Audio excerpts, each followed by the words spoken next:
Hey scholars! In this devlog, I'm going to showcase some spell combinations. Then we'll figure out what a magic system is and how it can work for over 100 spells. At the end, I'll show you what it looks like in code and we'll put it to the test. A magic spell on its own is cool, but what if every magic spell could combine and interact with each other? This attack here is called Water Sphere. It's a giant ball of water that homes in on enemies and damages it over time. Can we make it more interesting? Let's shoot rocks at it. Nice! It spawns fairies that will heal you. What if we shoot water at it? It grows in damage and size. And what about fire? Oh, okay. Alright, this is a pretty cool system where magic spells interact with each other. But there's one problem. My game has over 100 spells in it. That's 10,000 interactions. And I'm just one guy. How do we build this? I mean, I could just brute force it. I could write 100 cases for every single spell in the game. But let's be honest, a lot, if not most of the interactions will be exactly the same.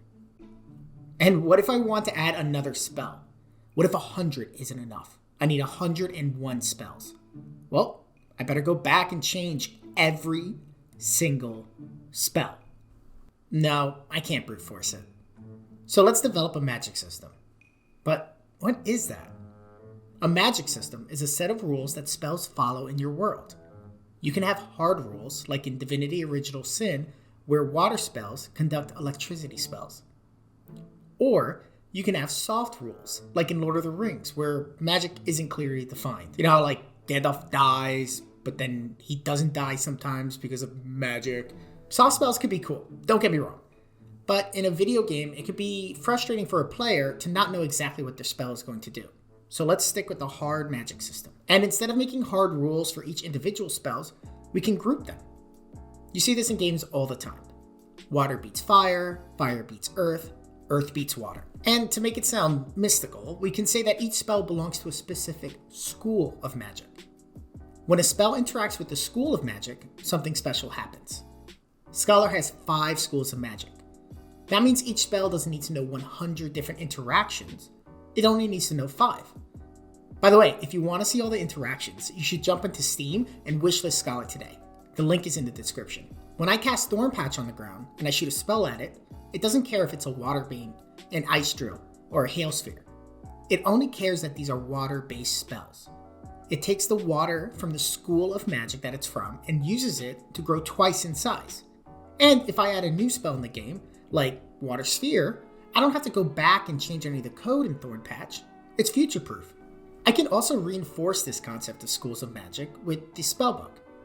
Here's the old version of the Spellbook, and yeah, it's time for an upgrade. This was the first piece of art I ever made for the game. Behold, the new and improved Spellbook. On the first page is a mini-map, so you don't get lost. On the left, you'll notice bookmarks which correspond to each school of magic. I can drop a scroll onto any page. The spell will look up what school of magic it belongs to and put the scroll into the correct page. Now this is great in concept, but how does it look in code? As a reminder, I am building Scholar the Arcane Arts in Unity, so this technique is using C#. C# has a value type called Enumeration. For this case, just think of enumeration as a title. I bestow upon thee the enumeration of pyromancy. Every spell is assigned an enumeration.